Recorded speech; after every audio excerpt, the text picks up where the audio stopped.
2/3 बहुमत 160 सीटों से ज्यादा, ये बहुत बड़ा नंबर है, बहुत बड़ा आंकड़ा है। अगर आप सरकार वापस बनाते हैं तो मुख्यमंत्री कौन बनेगा? देखिए, आप कंफ्यूजन फैलाने का प्रयास न करो। ये पूरा मामला कहां से शुरू होता है, मैं कहता हूं, लालू जी की बहुत मन की इच्छा है कि इनके बेटे एक बार मुख्यमंत्री बन जाएं, और सोनिया जी की भी मन की इच्छा है कि उनका बेटा पीएम बन जाए। मैं आज दोनों को कहना चाहता हूं, बिहार में और दिल्ली में कहीं जगह खाली नहीं है। यहां नीतीश बाबू बैठे हैं, वहां मोदी जी बैठे हैं। आपके बेटों के लिए कहीं जगह खाली नहीं है, और हम नीतीश कुमार जी के नेतृत्व में ही चुनाव लड़ रहे हैं। कोई कंफ्यूजन एनडीए गठबंधन में नहीं। तो इसका मतलब वही चुनाव के बाद वही मुख्यमंत्री बनेंगे? मैंने बहुत स्पष्टता से कहा है कि हम उनके नेतृत्व में चुनाव लड़ रहे हैं। डिप्टी सीएम कौन बनेंगे? डिप्टी सीएम का जब चर्चा आएगा तब सबके साथ बैठकर नाम तय करेंगे। परिणाम एक बार आ जाए, बैठेंगे। हमारे यहाँ इस तरह की झगड़े नहीं होते कि अंतिम दिन किसी को मनाने के लिए डिप्टी सीएम घोषणा करना पड़े, और जिस दिन घोषणा करे इस दिन बहुत बड़ा वोट बैंक नाराज हो जाए। और बहुत कहावतें भी इसके लिए चलने लगी है। परंतु भारतीय जनता पार्टी जो टीम, एनडीए जो टीम तय करेगी, वो टीम बिहार के विकास को समर्पित होगी, मजबूरी से नहीं तय करेगी। एक सवाल और पूछूंगा अमित जी आपसे। ऑपोजिशन भी बार बार इसको उठाता है, और वो है नीतीश जी की हेल्थ की कंसर्न्स, कि उनकी हेल्थ ठीक नहीं है, इस तरह की बातें वो बहुत जोरों से। आज कल भी तेजस्वी जी ने कुछ कहा कि चाचा जो है हमारे ठीक नहीं है। तो इसको आप कैसे देखते हैं? क्या आपको लगता है कि जिस तरह से वो इस तरह की बातें कर रहे हैं, क्या एक सिंपैथी फैक्टर भी इस चुनाव में दिखाई दे रहा है आपको नीतीश जी के फेवर में? देखिए, जहां तक हेल्थ का सवाल है, नीतीश जी मेरे हिसाब से, मेरी जानकारी के हिसाब से रोज 4 सभा कर रहे हैं, सबके बीच में जा रहे हैं।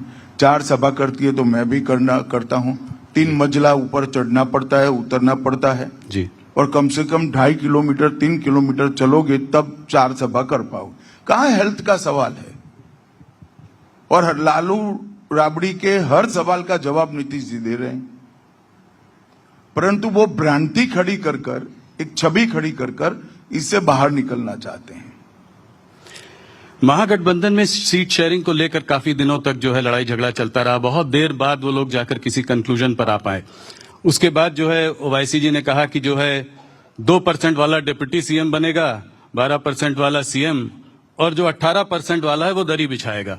तो क्या इसको आप कैसे इसको देखते हैं? इनके नहीं, मैं तो बहुत बारीकी से देख रहा हूं विगत 5 महीनों से।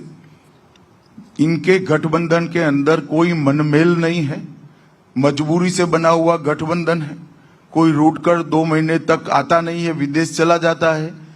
कोई रूट कर प्रेस कॉन्फ्रेंस ज्वाइन करने की ना बोलता है तो उसको डिप्टी सीएम का झुनझुना पकड़ा देते हैं।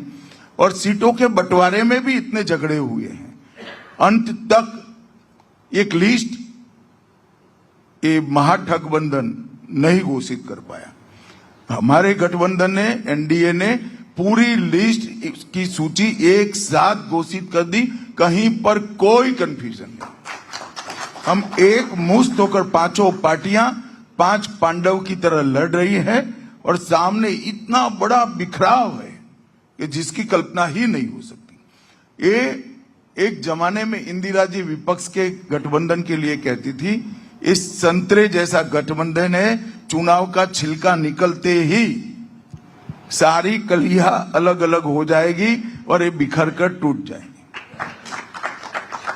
आज आपने भी दरभंगा में पीएफआई की बात करी, और आपने कहा कि जो है लालू जी जो है नहीं चाहते हैं कि इनको अरेस्ट किया जाए, इनको जो है बैन किया जाए। तो क्या ये जैसे जैसे चुनाव पास आता है तो क्या इसकी वजह से ये पोलराइजेशन की ओर बढ़ रहा है? नहीं, पोलराइजेशन क्या है? आप मुझे बताओ कि पीएफआई जैसी संस्था जी किस धर्म के अनुयायियों ने बनाई, इसके आधार पर चलनी देनी चाहिए क्या? हमारा नीति स्पष्ट है, जो देश के टुकड़े करने की बात करेगा, देश के खिलाफ काम करेगा, वो कोई भी हो उस पर प्रतिबंध लगा दिया जाए और जेल की सलाखों के पीछे ढेर सारे लोग गए हैं जी। इनकी राजनीति ही ऐसी है कि देश की सुरक्षा के लिए उठाए हुए कदमों को वो हिंदू और मुसलमान के तराजू में तोलते हैं। ऐसा नहीं करना चाहिए। देश की सुरक्षा किसी धर्म के साथ जोड़कर देखना ही अपने आप में एक बड़ा गुनाह है। लालू जी कहते हैं कि पीएफआई के संग हो रहा है जो आरएसएस के संग होना चाहिए। अब लालू जी को क्या बताएं, वो राहुल जी तो नहीं है, मगर अपने फायदे के लिए कुछ भी बोल देते हैं।